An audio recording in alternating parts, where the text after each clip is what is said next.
do a deep dive into the question, how is the internet changing the way children develop? Why is there so much focus on the negative aspects of how the internet is changing the way children develop?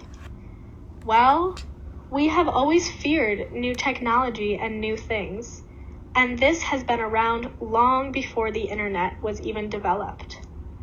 When the game chess was new, many people were actually scared of the effect it would have, especially on younger people. Even though we now consider chess to be intellectually stimulating, at first people saw it as an amusement that was unprofitable and therefore useless to people's development and time. People thought that chess took up too much focus and that people would grow unhealthy obsessions with the game. It was also feared because it was a sedentary activity, and people were fearful that if you played chess, you would become lazy, antisocial, and maybe even violent. Nowadays, video games, which are also a sedentary activity, are feared to make people lazy and even violent. Chess was also thought to have a compulsive power because people would often visualize the game before and after playing a match to try to improve their game. Even though now this has been shown to actually increase intellectual power, it was originally feared for the opposite effect. Similarly, a lot of the information available to parents regarding the effects on the internet on children's development is framed in a negative way because a lot of media focuses on the negative aspect of things because fear generates viewership. Therefore, if it bleeds, it leads. This is especially true when considering that most people see children as vulnerable and in need of protection, and that parents' view of the internet is rooted in their experience of the internet in the 1990s, when there wasn't a whole lot of people on it, and socializing on the internet was not always very positive. Why is there? There are several concerns for children's use of the internet, which include fear of rewiring children's brains, fear of addiction to the internet, and fear of time displacement, where children are on the internet instead of doing other activities such as playing outside, talking with friends, or learning. Let's discuss the first fear, that the internet is rewiring children's brains. There is no evidence that the internet is rewiring children's brains. In UNICEF's 2017 report, they found no evidence of rewiring or hijacking of children's brains when they use the internet.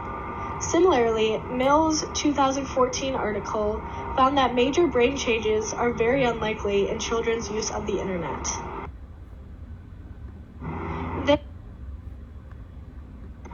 Now let's move on to the second fear, that kids are addicted to the internet. The fear that children are addicted to new technology has been around long before the internet. In fact, every new technology has been claimed to be addictive, which includes novels, talking on the phone, television, riding bicycles, reading, writing, etc.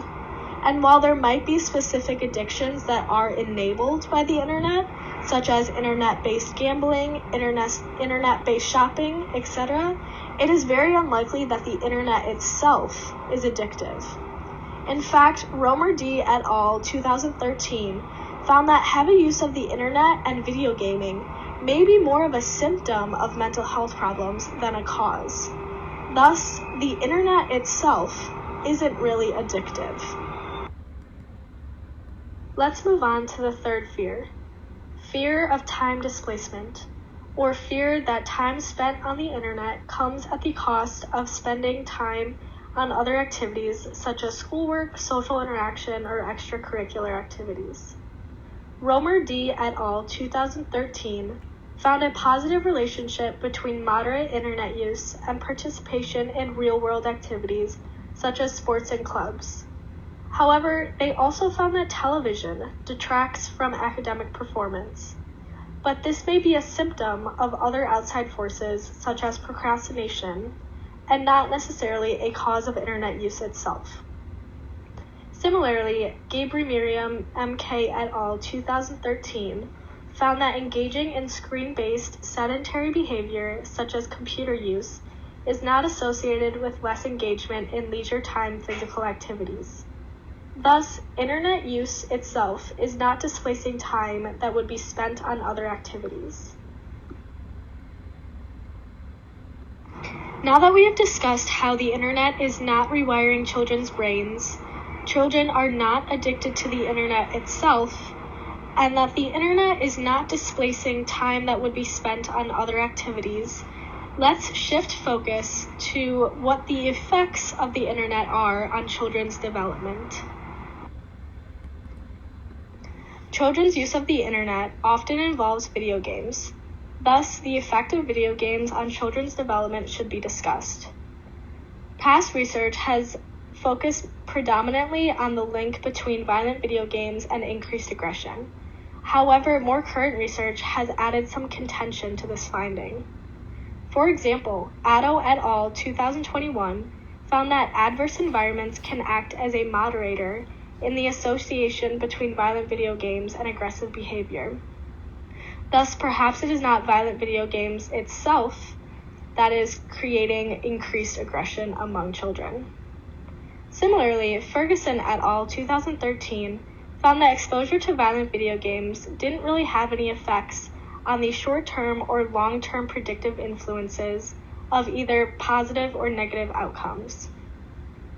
And finally, a study conducted by Gitter et al. 2013 found that participants who played a violent game in which the violence had an explicitly pro-social motive, for example, protecting a friend, were found to show lower short-term aggression and higher levels of pro-social cognition than individuals who played a violent game in which the violence was motivated by a morally ambiguous motive. Thus, violent video games that are framed in an explicitly pro-social context may evoke more pro-social sentiments and thereby mitigate some of the short-term effects on aggression that is observed in previous research. As mentioned before, there can be positive benefits to pro-social video games on children and their development. A study conducted by Harrington and O'Connell in 2016 found that pro-social video game use was positively associated with a tendency to maintain positive, effective relationships, cooperation and sharing, as well as empathy. This provides evidence that pro-social video game use can develop empathic concern and improve effective relationships, especially within the population of children. Another article that focuses on the positive benefits of video games on children's development was written in 2013 that outlined guidelines for how to arrange informal computer experiences that would promote the development of children's academic, cognitive, and social skills, and outlined that non-violent action-based computer games, as well as educational games, could promote the development of such skills. Similarly, a study conducted by Basuni and Hackley in 2016 found that there may be positive benefits to children's video game playing related to socialization, emotional development, and economic decision-making. It should be noted that these benefits arose in the context of a loving and ordered family life with a balance of activities. Thus, the benefits might look different depending on outside factors such as family structure and activities. Video games also have an effect on visuospatial skill development, or a person's capacity to identify visual and spatial relationships among objects. A study conducted by Sanchez in 2012 found that video games can enhance visuospatial performance and skill development. This has implications for science topics that are visuospatial in nature, such as geography, chemistry, and biology. This has further implications for the gender gap in STEM fields. Since more boys than girls are into video gaming, more boys are learning this visuospatial skill that can help them in academic subjects. Thus, perhaps more equal participation in video games can facilitate the closing of the gender gap in STEM fields. Shifting focus to the effect of video games on children's development for non-typically developing children, Page et al. 2017 focused on the use of interactive video gaming or active video games and how it may provide an opportunity for motor skill development for those with deficits in gross motor skills. They found a strong evidence that active video games improved balance and appeared to benefit those with cerebral palsy. Thus, active video games can be a valuable tool to improve gross motor skills for non-typically developing children. More and more parents are concerned about the obesity epidemic facing children today, and rightfully so. More children than in any decade are obese. And the obesity epidemic has previously been said to be at least partly caused by children's increased use of the internet and more specifically video gaming, which is a sedentary activity. However, video games can also reduce obesity in children when certain strategies are employed, such as active video games. Ruggiero et al. 2020 looked at the effectiveness of My Plate Picks, which is a new digital educational exergame or active video game that is designed to facilitate movement, provide knowledge, enhance motivation, and encourage behavior change related to healthy eating and physical activity in youth. They found that children who use this active video game reported strong intentions to eat more fruits and vegetables and get more physical activity. Similarly, Graf et al. 2009 found that active video games are capable of inducing physical activity among children who spend a considerable amount of time playing electronic games. This offers an innovative approach to combating childhood obesity. Shifting focus to the effects of the internet on cognitive development, especially within younger children, Yanzi conducted a study in 2018 that examined the impact of the iPod's touchscreen interface on young children's ability to control their cognition. They found strong behavioral and neurological evidence that viewing fantastical events via video reduces young children's inhibitory control, but interacting with the same fantastical events via iPod's touchscreen does not. This is primarily because viewing fantastical events consumed more cognitive resources, whereas touching does not. Thus, given that touchscreens are now the most widely used interface by infants, toddlers, and preschoolers, compared with traditional ones such as the keyboard and mouse, this study shows unique important developmental benefits of using touchscreens for young children's cognitive development through mobile phones. This study also generates the earliest experimental evidence on positive effects of a touchscreen on preschoolers' inhibitory control. This is important because individuals with low inhibitory control have more cognitive and socio-emotional development issues than those with high inhibitory control. What about the effect of internet on memory? A study conducted by Sparrow B. et al. 2011 looked at the effect of the internet on recall of information and memory. They found that when faced with difficult questions, people are primed to think about computers, and that when people expect to have future access to information, they have lower rates of recall of the information itself and enhanced recall instead for where to access it. The internet has become a primary form of external or transactive memory, where information is stored collectively outside of ourselves.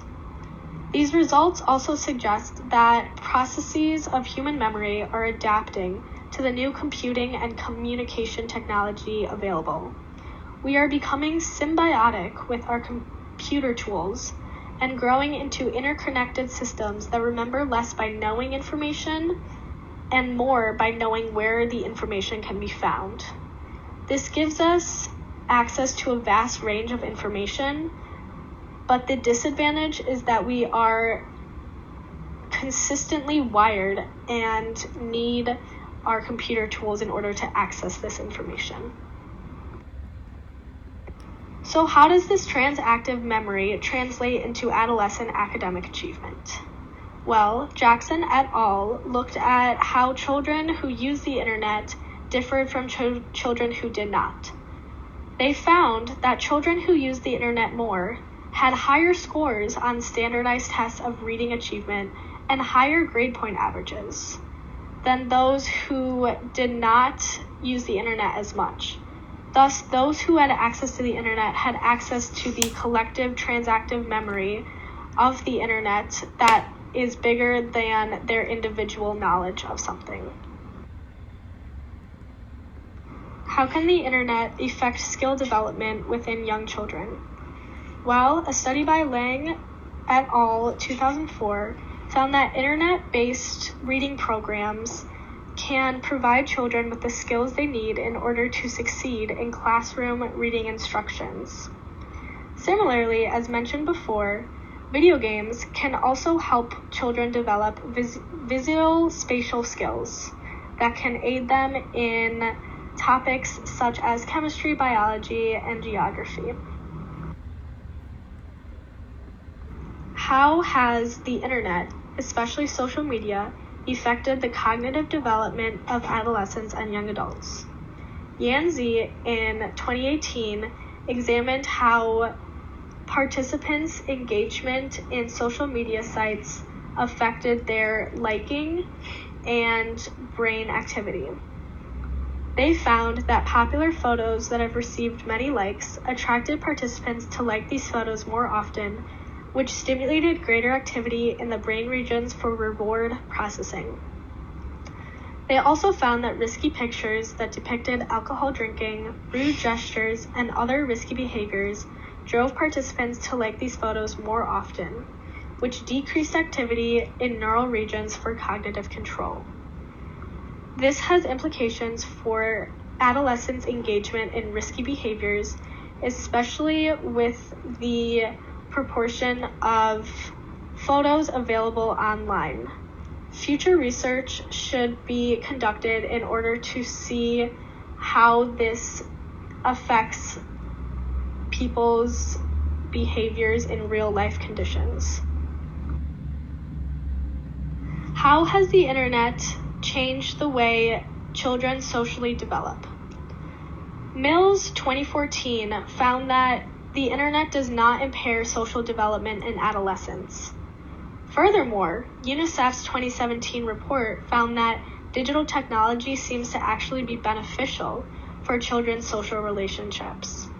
And Valkenburg found that adolescents' online communication stimulates rather than reduces children's and adolescents' social connectedness and or well-being.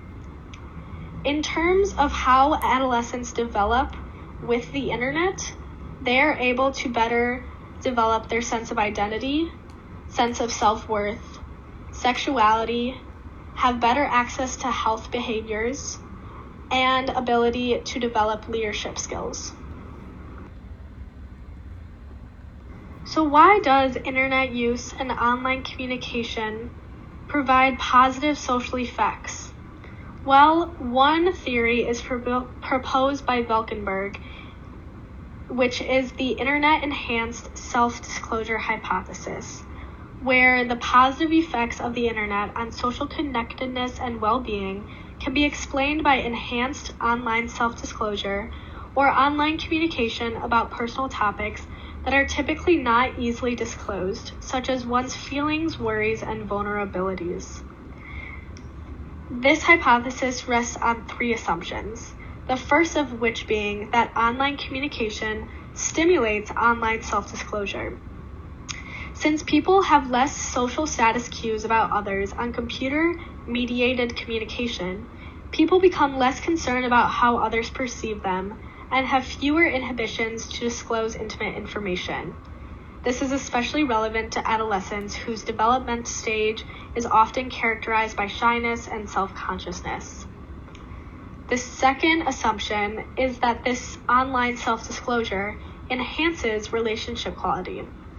Several studies have demonstrated that self-disclosure is related to the closeness and quality of adolescent friendships. And a recent longitudinal study showed that within 1 year, adolescents' online self-disclosure resulted in higher quality friendships.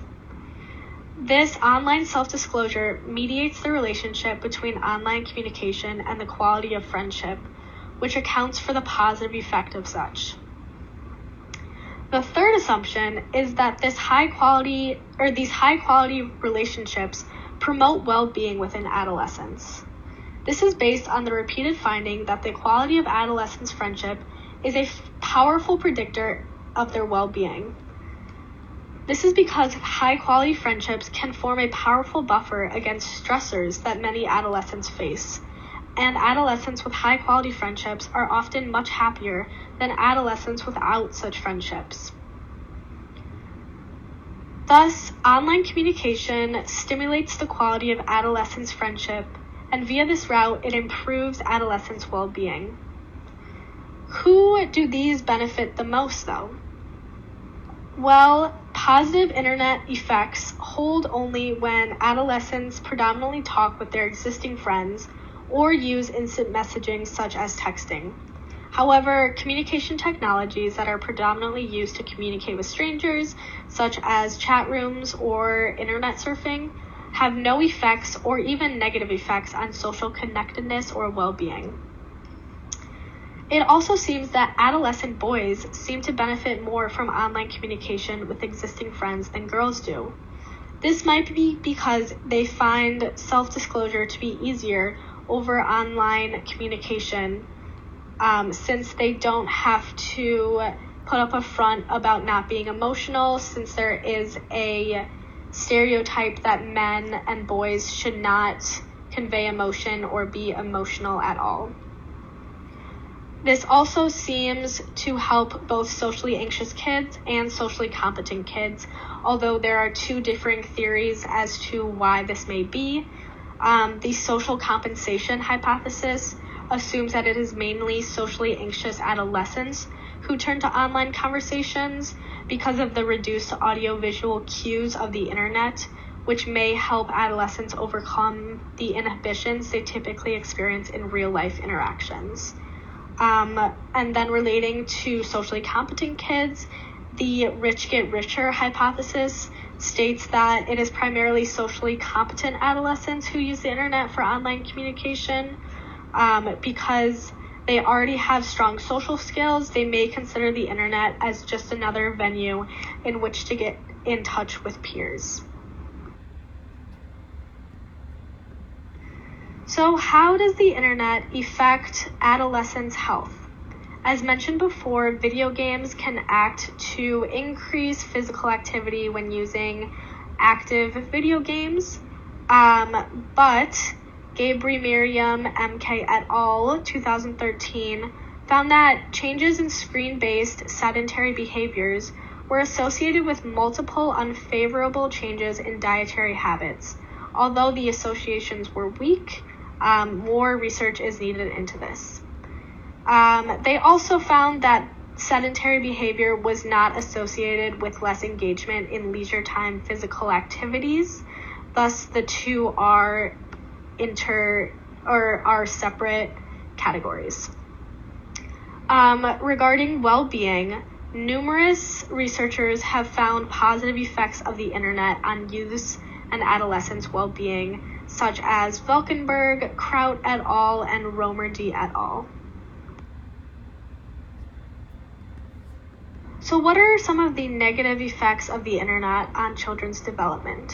Well, Kraut in 2002 found that there were better outcomes for extroverts than those who were introverted.